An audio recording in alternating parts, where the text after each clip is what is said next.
met a gentleman at a mobile distribution a few months ago that came and said, I want to let you know that I've been able to bring my insulin down after being diagnosed with diabetes because I can come here and get this food.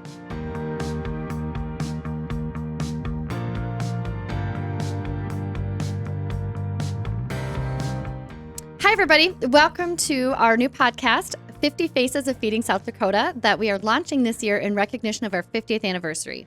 Throughout our podcast, we're going to have conversation with a variety of people who have been a part of Feeding South Dakota in the last 50 years or have benefited from a Feeding South Dakota program or volunteer experience. Today, we're meeting with Lori Dykstra, CEO of Feeding South Dakota. Lori, welcome. Thank you for having me. Thanks for kicking us off. I know, this is exciting. It is. 50th year. 50th year. So 1975, Feeding South Dakota got started with its work of ending hunger in South Dakota. And so we'll talk a little bit more about that and what the organization has evolved through. But you have been the CEO of Feeding South Dakota for just about 4 years now. Is that right? Yes. I started back in 2021 and I'm 3.5 years in now. Awesome. Well, let's start and talk a little bit about what was your journey? What was your path to becoming the CEO of Feeding South Dakota? What did that look like? I always joke that my path was it's not straight. It was very, I definitely went the long way around to ending up into this role. I would not have thought that I would be in this type of role. When I was younger, I always knew I wanted to help people. I think when I was very young, my parents said when I graduated, they knew I was going to be a doctor. I said I wanted to be a doctor since I was able to speak. So I went to USD, was pre-med, and then decided sometime in that 4 years of pre-med, I was just, you know what? I don't think I want to be a doctor. I don't think that's what I want. So I went on and did many jobs after graduating from college at USD, went on and worked in several different fields and ended up back in nonprofit about 7-8 years ago, working for a nonprofit Girl Scouts here in Sioux Falls. And it was just such an awesome opportunity. And I knew that through that work, I wanted to continue to work in nonprofit. But food insecurity in particular has been such a near and dear to my heart. I have a personal insecurity story. My family at times struggled when we were younger, as well as my mom and dad's family both grew up very kind of, I guess you'd say paycheck to paycheck today, or just, struggling to feed the mouths that were in their house. And so it was always important to my family that we invited those, anyone who didn't have food to our table. My mom would always say there's always room at the table. So it wasn't uncommon to come to our Thanksgiving or any kind of meal where there would be other people who you didn't know who just joined us. Yeah. So a personal motivation as well as a professional one. Yeah, absolutely. So Matt Gasson had been the CEO of Feeding South Dakota for several years by the time that you came in. What was that transition like for you? Yeah, so I knew Matt Gasson in the community and just had such respect for him and the work that he had been doing across the state.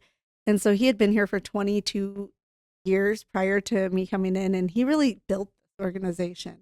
And so I was excited to take over an organization that I knew had been run so well, but also to be able to take what he did and stretch into the new things that he wasn't able to. He knew that the food insecurity was changing, especially post-COVID, and that there were some new directions that the organization needed to take. It was time for just someone new to come in and take the reins and change it. And so I got to work with Matt for a few weeks in transition, and it was a lot of fun. And I really, truly have a great relationship and respect for that, for the work that he did.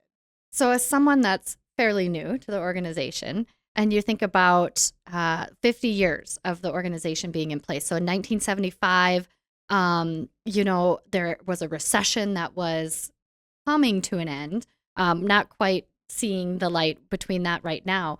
But there was a 9% rise in cost of goods, and unemployment went up by 3% in 1 year, right about the time that Feeding South Dakota was getting started.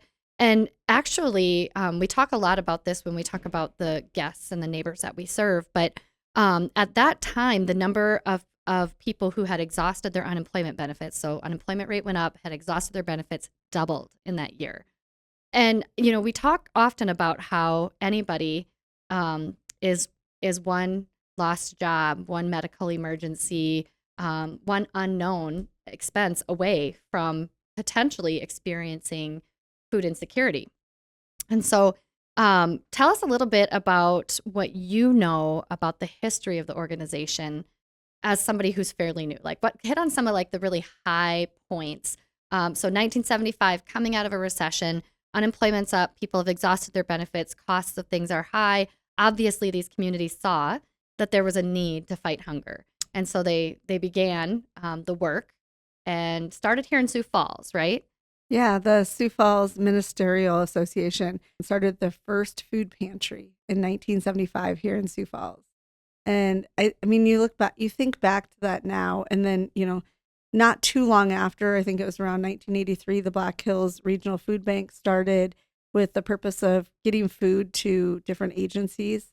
Within 12 years, they were already able to move 1 million pounds of food being distributed just in that western region.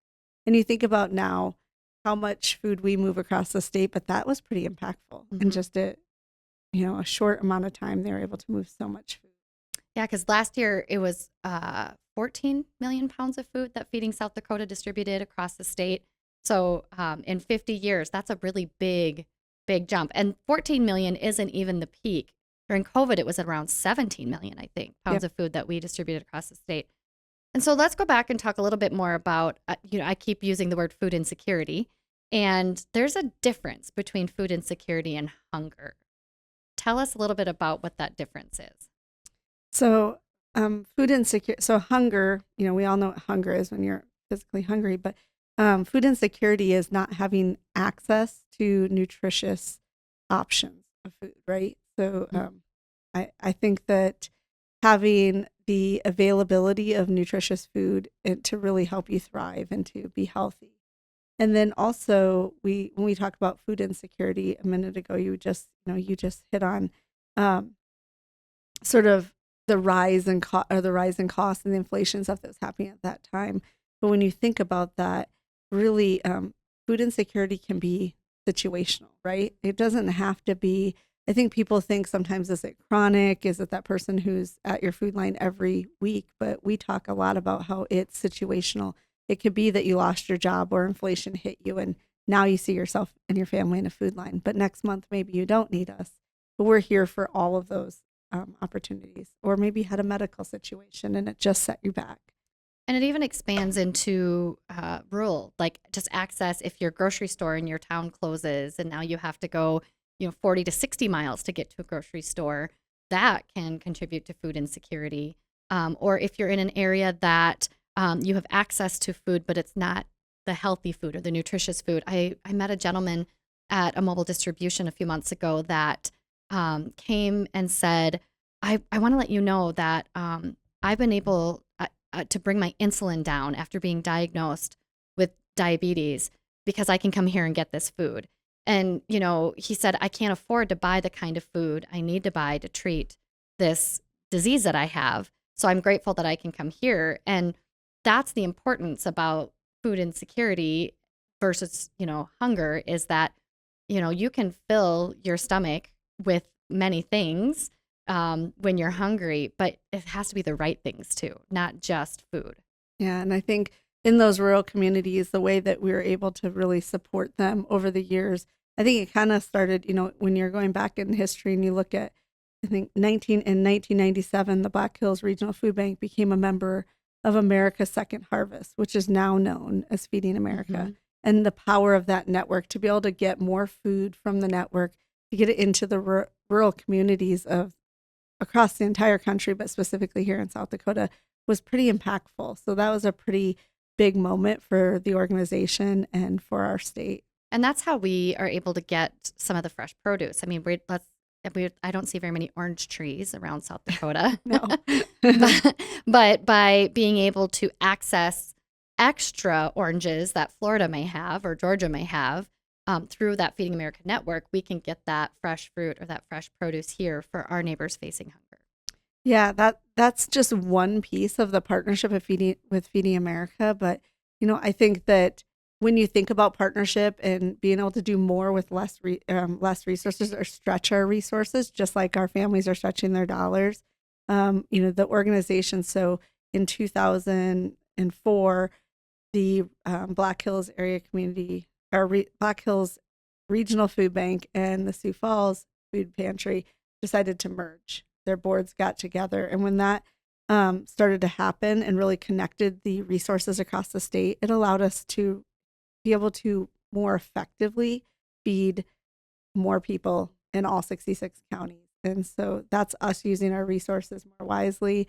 And also the fact that you're not in competition in this work. I always say there's no competition in food insecurity because Right. you're feeding people, Right. you're feeding, and Yeah. that's what we should be doing. So I think the forethought for those two organizations to decide to work together to do, to be able to do, get discounts on truckloads of food, to be able to get more food was coming into Sioux Falls. And so to be able to move that food across the state to Rapid City and everywhere in between was really important. And I think that what the previous administration here and board did during that time was pretty amazing.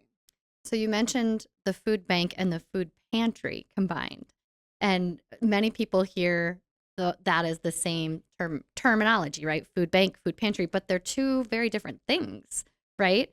Do you want to share a little bit about how Feeding South Dakota, the food bank, is not a food pantry? Yeah, so a food pantry is, I think people think of them as the same thing because you're getting food, but what we really are good at is sourcing, right? Think of us like the wholesaler to the small rural grocery store. And so we are getting all of the food in and we're packing it and we're making sure it's getting out to all of the different programs that we have that serve our different areas of our state. But no, a food pantry is where you actually go in and shop and get to pick the food off the shelf. And we do not have a food pantry any longer in our distribution centers. We really are truly just distributing. But we support food pantries. Yes. That would be our agency partners, like the food pantry in the church in a small town, or a hot meal site where people can get breakfast, lunch, or supper, or youth sites, or shelters and things like that, that then can acquire that food that we've sourced through us. So while we're not a pantry, we support pantries. Yeah. And then we do have one program that's probably similar to a pantry. So just as you said, those community partnerships are key to us getting the food out. They're the ones doing the food distributions in the direct food distributions in their community. But then we also have mobile distributions, and our mobile distributions, they're really what they're still direct to client, right? That's when people pull up. If you see our food truck across the state in a church parking lot or in a business parking lot, putting food in the back of people's cars, that's what a mobile distribution is. That's us just directly giving the families. And that started in 2013 as a sort of a trial thing in the urban areas. I say urban, in the eastern side of the state in Sioux Falls. But really, then COVID came. And, our agency partners are closing down. Restaurants are closing. Grocery stores are closing. People are stuck at home but need food. And that mobile food distribution program just exploded. Yeah. And right before that, we had our first mobile food distribution in 2013. And then 2016, we had all three locations up and going. So we had the Rapid City that's right. Yeah. Food distribution site, our Sioux Falls distribution site, and then we had the Pier distribution site. And so now we had an area to focus on, the eastern could feed that eastern side of the state, western, the western, and then we had that central really covered with that Pier location. And then when COVID hit, thankfully we had the experience. We already knew how to run those mobile distributions because it became even more important to not have families walk through, touch the food, interact with each other, put our volunteers at risk. And so instead of closing our doors and not being able to feed people, we were able to close the pantry doors, but go directly to where food insecurity was. Yeah. I think Matt Gaston would always say, we're going to where hunger is rather than them trying to find us. And why is that so important? Well, I think access, transportation, having, if you've got a need if your family needs food and you have a high need, you likely are going to struggle with transportation or other barriers to get you to food. So we want to make it as easy as possible. If we can be in your neighborhood or right in your community, it's obviously going to be easier for you. And we were able to move a lot more food and feed a lot more people. And unfortunately, at that time, that was what was needed because so many families were out of work, maybe having more kids at home. So they're feeding their kids more often. They weren't in school. So it was a challenging time for South Dakotans. And really, the benefits that were happening during the pandemic, the child tax credit, all the things that the government had put in place actually brought food insecure people to food security. While access may have been a challenge because of closed grocery stores and things like that, those benefits actually help people get food to put on their tables, like eventually as the pandemic wore on, which none of us expected. But that was almost like a false positive because then when those pandemic era benefits went away in 2022, I believe it was, the food insecurity rate just shot up. Oh yeah, I think I think people saw us on the news a lot more during COVID, right? You turned on the news during COVID, you saw food lines across this country, and so people learned of the program and utilized it. Mm-hmm. So while we saw a few more people utilizing our program, the food insecurity rate did drop because they had benefits. They were able to go into the grocery stores and use some of those dollars. And unfortunately, when the benefits stopped, we saw that increase. The numbers rose. But the good thing about them seeing us on the news or hearing about food banks and just knowing that our programs exist is that they were able to know where to turn when they did need us in 2022. And as we've seen, it's continued to rise. We're hoping that we're kind of getting at that sort of peak and we're going to flatten out here, but it's really unknown at the time. And so that's when you came in, right? Yeah, So Matt at that. pulls the organization through COVID and this worldwide pandemic. And, we'll be visiting with Matt here in a little bit and, asking about how he managed through that as a leader. But then you come in and you mentioned that, at the time that you were hired, there was talk about bringing the organization to the next level, that Matt had done all this great foundational work and then you propelling it forward. But if you think about it, I have a few stats here. So in 1975, 50 years ago, when Feeding South Dakota began, a gallon of milk was $1.57. Wow. This was also in 1975, Hy-Vee opened their first grocery store here in Sioux Falls. Hy-Vee's a great supporter. But also a gallon of gas was 57 cents. That's incredible. Can you imagine that today? I know gas prices, gas prices are one of the reasons we hear from our families that it's challenging for them to get to food.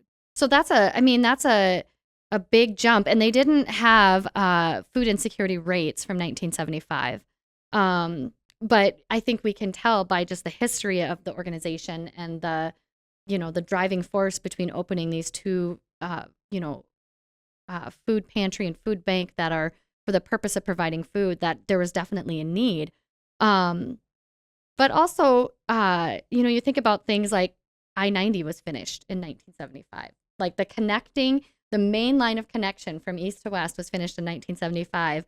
The average annual salary for an individual was just over $7,600. And, so compare that a little bit to today, Feeding South Dakota today.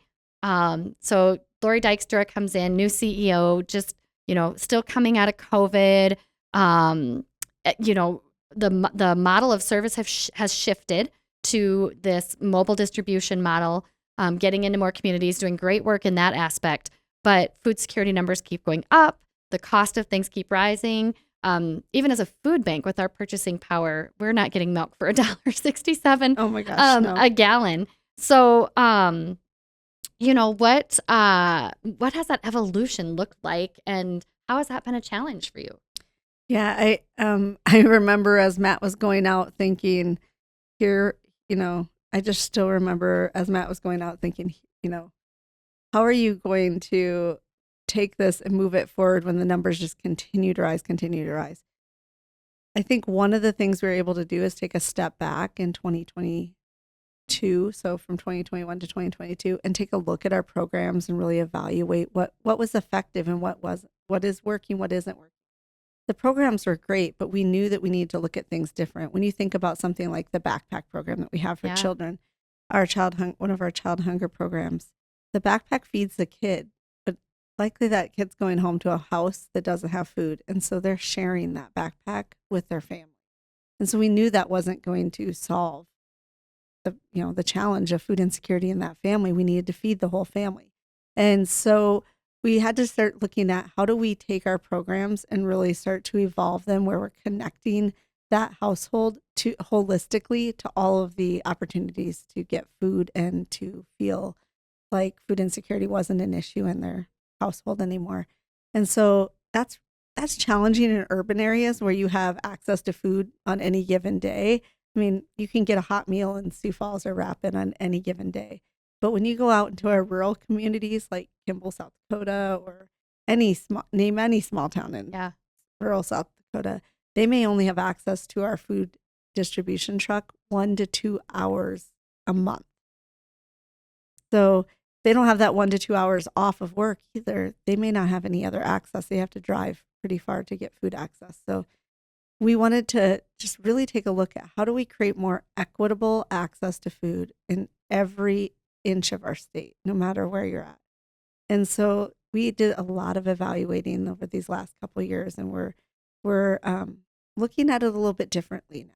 And we knew that what we needed to do is go back to the communities and start to build those communities back up, because pre-COVID, the communities were doing a lot of the work, and communities know their own communities. They know their neighbors. You're from a small town. Yep. I've lived in a small town in South Dakota, and they know their neighbors. They know those neighbors that need support. And so sometimes those solutions are best created of the community, from the community. Mm-hmm. And so we are kind of shifting our model a little bit back to what maybe it looked like pre-COVID, but not completely, also with some new things, right? So bringing it back to the community is, yes, being from a small town, I absolutely understand. We know our neighbors. We know we're from a proud state. People in South Dakota love to help people, but don't like to ask for help for themselves. And so the beauty of a community-led solution is that, I've been to rural mobile distributions where they'll say, oh, so-and-so, they're not here today. I wonder if the baby is sick, or I wonder if their husband got called into work and they can't leave, or, so they know their community and they know who should be coming to receive that food access. And when they're not there, they're really concerned and they really care about them. But also, one of the things that I think we are doing a really great job with community-led solutions is our Senior Box program, which is a USDA program, but it's delivered through those agency partners that we have. And, we have a lot of individuals in South Dakota, because you have to be over the age of 60 and qualify. But, those are the individuals who are still living in those rural areas and who are likely or potentially homebound at the same time. And I feel like it can be a very vulnerable population at times, but also very proud and humble, like you said. We often hear this where we bring them the senior box and they say, or we ask, do you want access to a senior box? And they say, oh, that's for somebody else. And maybe someone else needs it more than I do. And they do need it. And they're it's such a prideful thing. You're right. Yeah. I think that we have in South Dakota, and I think just in the Midwest. But one of the things that I knew that we needed to do better when I came into this work was we didn't have the data to really tell us where those seniors were in these communities, or where the children were who have need access to the backpack program, or any of the family information. And so in order to make better decisions and really to get down to the root causes of hunger and get people out of these food lines, we needed data. Mm-hmm. And so investing in data-driven decisions is something that's going to be a part of the Feeding South Dakota future. And I'm so excited to have that information. I'm a little bit of a data nerd. So, it's obviously that I like having data, but it will also, we can create targeted solutions then, and we know exactly what's needed. You may go into one community and they may have a high population of seniors, and we want to make sure they have enough senior boxes because we know there are seniors today who aren't getting the box that we know needed. And the next community, it may be families, young families that need the support, and we will be able to create targeted, really targeted solutions for those communities. And also it helps us with fundraising and telling the story, all of those things. Yeah, because Feeding America has that great Map the Meal Gap interactive piece. And the reality is hunger exists in every county in South Dakota. It's just to what degree does it exist and what population is it impacting the most? And that's the work that we have to drill down into to say, how can we best provide food into that community or that area through one of our various programs or our agency partners or that type of thing. But, Feeding America as an umbrella organization and supporting about 200 food banks, I think, across the state. We're one of the few statewide food banks. But, they have evolved the way that they serve their food banks as well in order to continue to meet the demand and meet the need. And I think about most recently in the last few years, we are seeing a lot of dual income families that are looking for food assistance, and they don't qualify for federal nutrition assistance programs because they are making too many dollars to qualify for that, but it still doesn't mean that they can put food on the table. What do they call it? Like the cliff effect or something, right? Where it's a cliff effect where they make just over the minimum to qualify for any kind of programs. And now that's a challenging situation because we had a family come in one time, and I think you and I have talked about this story before, but the gentleman got a raise at his job, and it was like 50 cents or something. And it was like, it was like a salary adjustment. It wasn't like a everybody performance got raise. Everybody got it. Everyone got it, and it sent him just over the. He and his wife both worked, and they had a young son who was diabetic and needed specialized pump and things for his insulin. And because they didn't qualify any longer, they lost these benefits, and they lost their after school care, the discounted after school care they got. And so he went back to his boss and said, "Can I not take this raise?" And I thought it just seems like backwards thinking to me. If we're really thinking about the future of what we can be doing as an organization, it's how do we, if we're going to help people get out of the food lines, these are people doing the right things. They're working, they're trying to better their families in South Dakota, and we need to help them. Yeah. And so I think that's going to go beyond even the work that we do to feed families in the community.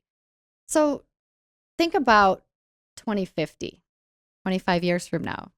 Now we're like, oh no, that'd be 25 years from now. So what would it be? 2075, 50 years, another 50 years from now. So Feeding South Dakota is now 100 years old. So it's 2075. That's a lot of time span to think about, but yet in the same aspect, 50 years kind of seems to have gone quick. But as the CEO right now of Feeding South Dakota, how do you envision the organization looking in order to achieve that very big mission of ending hunger in South Dakota? That's a very loaded question, Stacey. So, I mean, obviously we'd love to work ourselves out of a job, right? Yeah. We always say that all the time. We'd love to not. I think we're some of the few people that say that. Yeah. Some people are like trying to have job security. We're trying to end it. Yeah. We'd like to end hunger. But knowing that likely hunger isn't going to end, or food insecurity isn't going to end completely, what can we do to really address those root causes of poverty and get people out of that food line? What's the next step for them to thrive? And so that means we have to look at things, all kinds of things, not just feeding the line, but maybe looking at things like policy change or change in the way that we see food insecurity in our communities. And, children need food to be able to function at school. Yeah. Families need food to function at work. Right. And so how do we make that, one, not a stigma, two, that every family knows exactly where to get access and how to get access. And then three, what are we doing to really effectively hit those root causes of poverty to get them out of the food line. We see generational poverty at times. How do we make sure that next generation doesn't see that poverty in their family and that there's a new opportunity for them? And that goes beyond food. I think people think as a food bank, our job is to feed people, and it is, but our job is also to educate and advocate for the guests that we serve each day. And it takes time. It does. That's the long haul. For work, many right? people, it takes time. I mean, I know we see neighbors utilizing our programs maybe for 1 or 2 months, particularly around the holidays. You hear people say, oh, things are just a little tight this month, or, I've reallocated money so I could buy some Christmas gifts for my kids or things like that.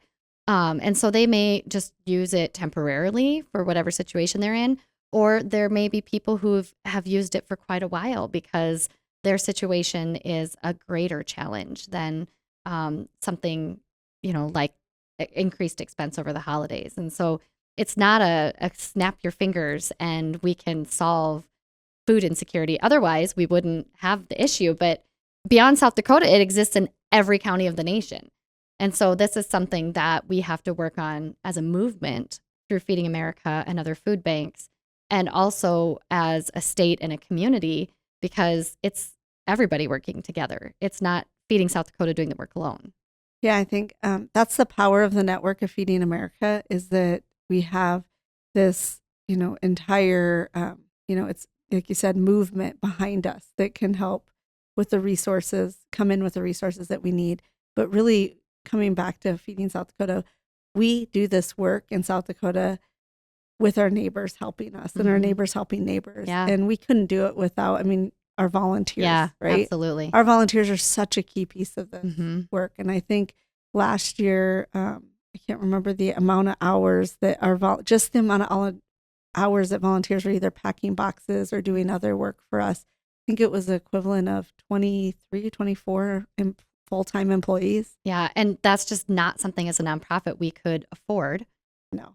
And I don't know if we could pay people enough to sort rotten sweet potatoes. Sometimes we have rotten sweet potatoes that have to be sorted. Yeah, their job is to pull out the bad ones. And we want to make sure that we're getting, that our guests are getting the best. And so we want to make sure that we pull, that's not the job for everybody, for sure. But I am so happy that we have volunteers that come in and do that work, because I honestly, like you said, we can't afford as a nonprofit to have that many more staff members, but it's a really satisfying too. I volunteered here before I worked here, and my family volunteers here. I know your family volunteers here. I know your husband's even a volunteer driver, which is amazing.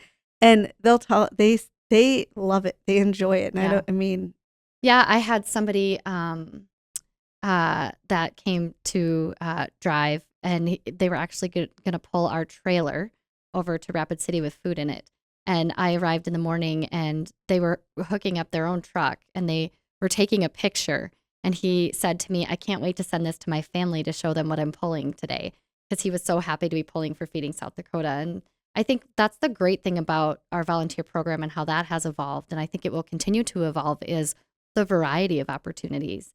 Because like you said, we literally can't do this work without the volunteer support that we get. We could do something, but not to the level that we're doing it. And so I think it's just really great that people are passionate about the work. People want to help their neighbors. And we're able to give a variety of opportunities for that. And it's fun. If you've done, we'll see. So when we're here, in the distribution center, every once in a while, I'll hear music thumping downstairs. Yeah. And I have to go look into the distribution center. I look out the window and it looks over into the distribution center. And I'll see dance parties downstairs. I think there one time was a sorority dance off downstairs. Oh my gosh, I missed that. Yeah, it looked like a lot of fun. I did not go participate, but I'm pretty sure I would have lost that challenge. But there's 2 sororities, and they had like a dance off in between their packing boxes. And so it's a really good time. It's a great opportunity for businesses to do team building, or schools. And I know my daughter's in high school band, and her band is already planning to do a day out here at the distribution center. And that's the great thing too, is the variety of ages that we get. I talked to a 12-year-old last year about this time, who had wanted to come try it out for his birthday and just really enjoys it. And when I said to him, well, what do you want to be when you're older? He said, I could see myself working here. Well, yeah, actually, we've hired volunteers, right? Like, since I've been here, I think we've hired several volunteers who have been working, and maybe they came in for 1 or 2 shifts, and then they started working in the operations, became a team member. And I just think that's such a great story. And like, I mean, like I said, I volunteered prior to working here, so I knew a little bit about the organization, but I definitely didn't know the depth of food insecurity in our state. And I didn't understand all of the barriers and challenges. And so as I continue to learn about that, and we get to work with the communities and with the state and our donors and our volunteers, I definitely think in the next 50 years, my hope for this organization is that there's a lot less people that need our services, but that they understand when they do need us, we're here, and that they're thriving, and there's just less food insecurity overall. Yeah, that's a great vision for 50 years from now. And I hope it's right. I hope we're closing our doors. We're like, we did so much amazing work in 100 years that we're closing the doors, and now we're just here to educate people. And we're in the history books. Yep. There once used to be a food bank named Feeding South Dakota. And they no longer need it. Well, we've covered a lot of ground today, from all the way back to 1975 and some key moments in the organization, and the way that you became the leader here of Feeding South Dakota, and what the future of Feeding South Dakota is going to look like. And so I think it's just going to be really great to continue to have conversation this year every week with people who have been a part of this amazing work, and to be able to continue to share that with people and share how this work is impacting people in ways that maybe there just wasn't a great understanding. So thank you for joining us today. Thank you. I'm looking forward to seeing what your 50 brings for Feeding South Dakota as well. And I have one quick question for you. Okay. If South Dakota were a vegetable, what kind of vegetable would it be? Okay. Where's this going? A fruit or vegetable. Maybe it could be a fruit or a vegetable. What kind would it be? What kind of produce would it be if you had to describe it? We have such like rough weather, but I think an apple. Why? Because I think we have, it's sweet, it's wholesome, it can help. But we have weather. We have crazy weather. So you need that tough skin on the outside to make it through. If you've lived through a winter in South Dakota, you need a little tough skin. That's a good one. I feel like an apple. All right. I don't think you'd make it if you're like, a banana. Yeah. Maybe the banana peel can maybe help you, but you have to be a little more.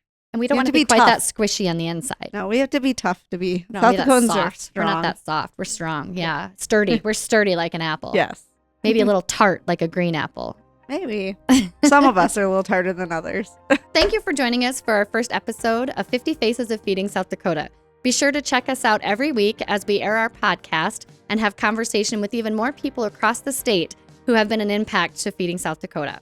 You can find out more about Feeding South Dakota on our website, feedingsouthdakota.org, and the podcast will be shared on our YouTube channel.